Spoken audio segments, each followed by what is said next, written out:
আগষ্ট মাহৰ পৰা অৰুণোদয়ৰ অধীনত ধন বিতৰণ পুনৰ আৰম্ভ হ'ব। একে সময়তে ইয়াৰ লাভালাভ আটাইতকৈ যোগ্য পৰিয়ালসমূহে লাভ কৰা। নমস্কাৰ দৰ্শকসকল, পূৰ্ণাংগ বাজেট অধিৱেশনৰ পিছতেই এতিয়া ৰাজ্যৰ লাখ লাখ অৰুণোদয় আঁচনিৰ হিতাধিকাৰী আই মাতৃ তথা বাইদেউসকলৰ বাবে লৈ আহিছোঁ এক অতি সুখবৰ তথা বৃহৎ আপডেট। বাজেট অধিৱেশনৰ পিছতেই ৰাজ্যৰ নৱনিযুক্ত বিত্তমন্ত্ৰী জয়ন্ত মল্ল বৰুৱাই অৰুণোদয় আঁচনি 3.0ক লৈ কৰে এক বৃহৎ ঘোষণা। আগষ্ট মাহৰ পৰা অসম চৰকাৰে ৰাজ্যৰ লাখ লাখ মহিলাসকলক প্ৰদান কৰিব ধন আৰু ৰাজ্যৰ প্ৰতিজন যোগ্য হিতাধিকাৰীয়ে লাভ কৰিব অৰুণোদয় আঁচনিৰ এই ধন। আৰু যিসকল অযোগ্য হিতাধিকাৰী সেইসকল অৰুণোদয় আঁচনি 3.0ৰ পৰা বঞ্চিত হ'ব। গতিকে দৰ্শকসকল, আপুনি যদি ৰাজ্য চৰকাৰৰ জনকল্যাণমূলক আঁচনি তথা অৰুণোদয় আঁচনিৰ এজন প্ৰকৃত হিতাধিকাৰী, তেন্তে আজিৰ এই ভিডিঅ'টো অকণমানো স্কিপ নকৰি সম্পূৰ্ণকৈ চাব। নহ'লে আপুনি অৰুণোদয় আঁচনি 3.0ৰ বিষয়ে বহুতো গুৰুত্বপূৰ্ণ তথ্য মিছ কৰিব পাৰে। প্ৰিয় দৰ্শকসকল, মন্ত্ৰী জয়ন্ত মল্ল বৰুৱাই কি কৈছে প্ৰথমে ভিডিঅ'টো এবাৰ চাই লওঁ আহক। আগষ্ট মাহৰ পৰা অৰুণোদয়ৰ অধীনত ধন বিতৰণ পুনৰ আৰম্ভ হ'ব। একে সময়তে ইয়াৰ লাভালাভ আটাইতকৈ যোগ্য পৰিয়ালসমূহে লাভ কৰাটো নিশ্চিত কৰিবলৈ আমাৰ চৰকাৰে যোগ্য হিতাধিকাৰীৰ অন্তৰ্ভুক্তি কৰা আৰু অযোগ্য হিতাধিকাৰীক বাদ দিয়াৰ লেখীয়া স্বচ্ছ আৰু নিৰন্তৰ প্ৰক্ৰিয়াৰ জৰিয়তে এই আঁচনিখন শক্তিশালী কৰি ৰাখিব। আমি অৰুণোদয় প্লাছৰ জৰিয়তে শ্বহীদ কুশল কোঁৱৰ সাৰ্বজনীন বৃদ্ধ পেঞ্চনৰ ধন আৰু বিধৱা। দৰ্শকসকল, বিত্তমন্ত্ৰী জয়ন্ত মল্ল বৰুৱাই কৈছে যে আগষ্ট মাহৰ পৰা অৰুণোদয় আঁচনিৰ ধন ৰাজ্য চৰকাৰে লাখ লাখ অৰুণোদয় আঁচনিৰ হিতাধিকাৰী মহিলাসকলক পুনৰ প্ৰদান কৰিব। কিন্তু বিত্তমন্ত্ৰীগৰাকীয়ে এটা কথা স্পষ্টকৈ কৈছে যে কেৱল যোগ্য হিতাধিকাৰীয়েহে আগষ্ট মাহৰ অৰুণোদয় আঁচনিৰ ধন লাভ কৰিব। গতিকে দৰ্শকসকল, এতিয়া আপোনাৰ মনত এটি প্ৰশ্ন নিশ্চয় আহিছে যে যোগ্য হিতাধিকাৰী মানেনো কি, বা আপুনি এজন যোগ্য হিতাধিকাৰী হয়নে নহয়। দৰ্শকসকল, যোগ্য হিতাধিকাৰী হৈছে সেইসকল হিতাধিকাৰী যিসকল সঁচাকৈয়ে একোজন দৰিদ্ৰ পৰিয়ালৰ সদস্য, অৰ্থাৎ যিসকল পৰিয়ালৰ কোনো এজন সদস্যৰ চৰকাৰী চাকৰি নাই, যিসকল পৰিয়ালৰ আৰ্থিক অৱস্থা সুস্থিৰ নহয় আৰু যিসকল হিতাধিকাৰী পৰিয়ালৰ মাহিলী বা বছৰেকীয়া আয় একেবাৰে নিম্ন, তেনেকুৱা পৰিয়ালৰ মহিলাগৰাকীয়ে হৈছে অৰুণোদয় আঁচনিৰ এজন প্ৰকৃত যোগ্য হিতাধিকাৰী। আৰু এনেধৰণৰ দৰিদ্ৰ পৰিয়ালৰ মহিলাকহে ৰাজ্য চৰকাৰে আগষ্ট মাহত অৰুণোদয় আঁচনিৰ ধন প্ৰদান কৰিব বুলি বিত্তমন্ত্ৰীগৰাকীয়ে উল্লেখ কৰিছে।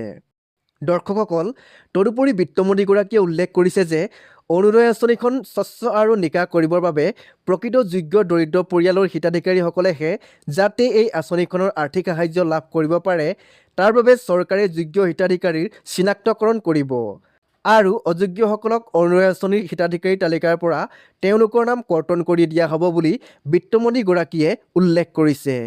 দৰ্শকসকল, এতিয়া কথাটো হ'ল যোগ্য হিতাধিকাৰীসকলৰ চিনাক্তকৰণ চৰকাৰে কেনেকৈ কৰিব।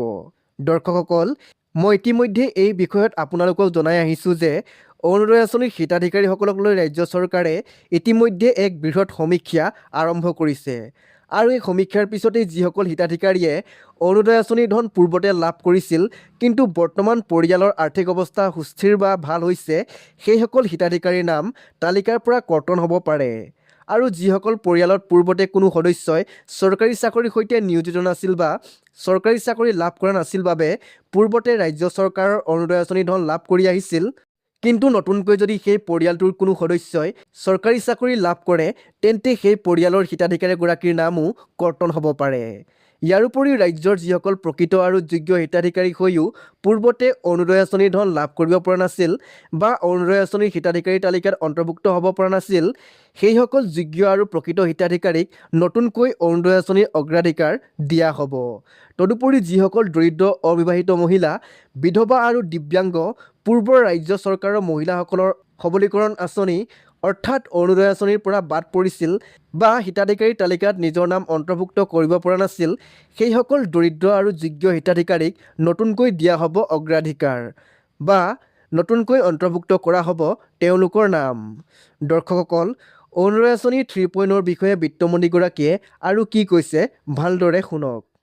বিধানসভাৰ নিৰ্বাচন প্ৰক্ৰিয়াৰ সময়ত নিয়মীয়া বাজেট উত্থাপন কৰিব নোৱাৰাৰ বাবে প্ৰাপ্ত নোহোৱা কল্যাণকামী আঁচনিসমূহৰ সুবিধা আমি অহা আগষ্ট মাহৰ পৰা পুনৰ আৰম্ভ কৰিম। অৰুণোদয় বৃহৎ সামাজিক সাহায্য আঁচনি আৰু ই হৈছে অসমৰ আটাইতকৈ বেছি স্বীকৃতিপ্ৰাপ্ত কল্যাণমূলক পদক্ষেপসমূহৰ ভিতৰত অন্যতম। পূৰ্বৰ পৰ্যায়সমূহৰ পৰা আমি লাখ লাখ মহিলা নেতৃত্বাধীন পৰিয়ালক সাহায্য আগবঢ়াই অহা অৰুণোদয় আঁচনিয়ে এতিয়া সমগ্ৰ ৰাজ্যখনত প্ৰায় 40 লাখ পৰিয়ালৰ ওচৰ চাপিবলৈ সক্ষম হৈছে। ই পৰিয়ালসমূহৰ পৰিচয়ৰ প্ৰতীক আৰু সৰ্বাংগীন কল্যাণৰ প্ৰতি আমাৰ চৰকাৰৰ প্ৰতিশ্ৰুতিবদ্ধতাৰ চিন হৈ পৰিছে।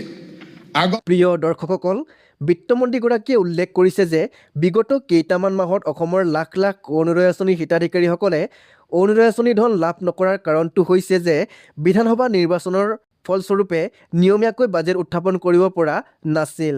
তদুপৰি অৰুণোদয় আঁচনিকে ধৰি অন্যান্য সমাজ কল্যাণমূলক আঁচনিসমূহকো আগষ্ট মাহৰ পৰা হিতাধিকাৰীসকলক প্ৰদান কৰাৰ কথা উল্লেখ কৰিছে বিত্তমন্ত্ৰীগৰাকীয়ে। ইয়াৰোপৰি বিত্তমন্ত্ৰীগৰাকীয়ে উল্লেখ কৰিছে যে বৰ্তমান সময়ত অৰুণোদয় আঁচনিখন ৰাজ্য চৰকাৰৰ বাবে এক দায়বদ্ধ তথা প্ৰতিশ্ৰুতি হিচাপে পৰিগণিত হৈছে। লগতে অৰুণোদয় আঁচনিখন ৰাজ্য চৰকাৰৰ আটাইতকৈ বেছি সমাজ কল্যাণমূলক আঁচনি হিচাপে স্বীকৃতি লাভ কৰিছে আৰু পূৰ্বৰ পৰ্যায়ৰ পৰা অৰুণোদয় আঁচনিখন মহিলা নেতৃত্বাধীন পৰিয়ালৰ বাবে আৰ্থিক সাহায্যৰ এক প্ৰতীক হিচাপে চিনাক্ত হৈছে। তদুপৰি অৰুণোদয় আঁচনিখন বৰ্তমান ৰাজ্যখনত প্ৰায় 40 লাখ দৰিদ্ৰ পৰিয়ালক আৰ্থিকভাৱে সাহায্য প্ৰদান কৰিবলৈ সক্ষম হৈছে। গতিকে দৰ্শকসকল, অৰুণোদয় আঁচনিৰ লগতে ৰাজ্য চৰকাৰৰ অন্যান্য সমাজ কল্যাণমূলক আঁচনিসমূহ আগষ্ট মাহৰ পৰা পুনৰ ৰাজ্য চৰকাৰে প্ৰদান কৰা আৰম্ভ কৰিব। দৰ্শকসকল, এতিয়া আপুনি নিশ্চয় ভাবিছে যে মই আগৰ পৰাই অৰুণোদয় আঁচনিৰ ধন লাভ কৰি আহিছোঁ, গতিকে ময়ো এজন যোগ্য হিতাধিকাৰী। দৰ্শকসকল, এই বিষয়টো প্ৰকৃততে ইমান সহজ নহয়, কাৰণ বিত্তমন্ত্ৰীগৰাকীয়ে ইতিমধ্যে ঘোষণা কৰিছে যে আগষ্ট মাহত অৰুণোদয় আঁচনিৰ ধন কেৱল যোগ্য হিতাধিকাৰীসকলকহে প্ৰদান কৰা হ'ব আৰু অযোগ্যসকলক চৰকাৰী প্ৰক্ৰিয়াৰ জৰিয়তে অৰুণোদয় আঁচনিখনৰ নতুন হিতাধিকাৰী তালিকাৰ পৰা নাম কৰ্তন কৰি দিয়া হ'ব। গতিকে দৰ্শকসকল, আপুনি যদি সঁচাকৈয়ে এজন অৰুণোদয় আঁচনি 3.0ৰ যোগ্য হিতাধিকাৰী, তেন্তে আপুনি অতি শীঘ্ৰে কিছুমান অতি আৱশ্যকীয় কাম কৰিব লাগিব।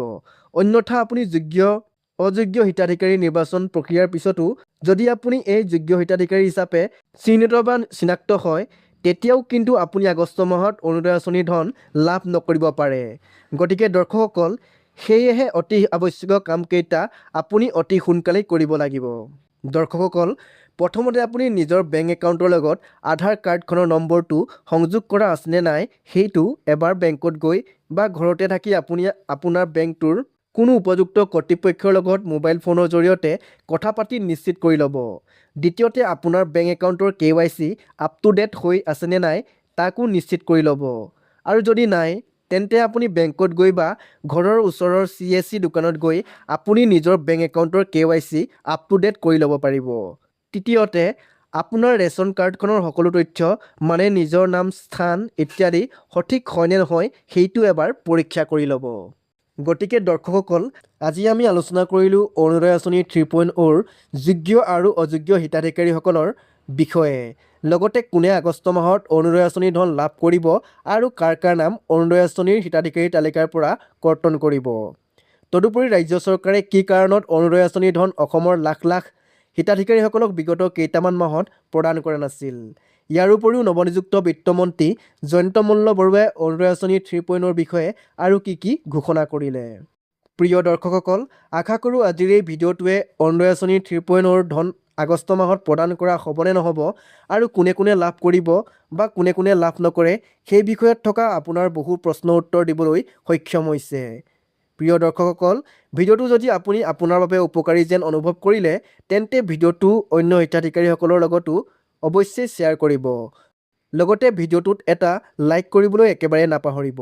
আৰু যদি আপুনি এতিয়াও আমাৰ চেনেলটো ছাবস্ক্ৰাইব কৰা নাই, তেন্তে এতিয়াই ছাবস্ক্ৰাইব কৰি কাষৰ বেল আইকনটো অন কৰি ৰাখিব, যাতে চৰকাৰী আঁচনিৰ নতুন আপডেট আহিলেই সৰ্বপ্ৰথমে আপুনি জানিব পাৰে। ধন্যবাদ। পুনৰ লগ পাম নতুন এটা গুৰুত্বপূৰ্ণ আপডেটৰ সৈতে।